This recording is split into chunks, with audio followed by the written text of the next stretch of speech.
Hey, what's up everyone, this is Chris from Feldmann Imports. Today we're taking a look at a 2010 Honda EXL. This one's black, under the hood is a 3.5 V6. This one comes with 16-inch alloy wheels, tires are in good condition. We've got a gray interior, sunroof. Coming around back here we have a rear seat entertainment, power sliding doors.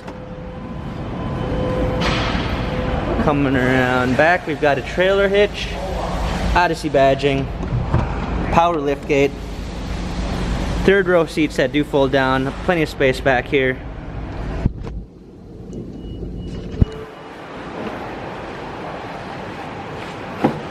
And alongside here, we've got our power windows, power seats, our buttons for the power sliding doors, steering wheel controls, an aftermarket car starter.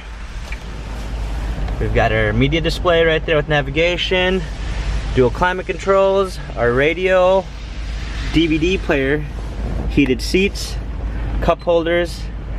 If you'd like to view more photos of this Honda, check out feldmanimports.com.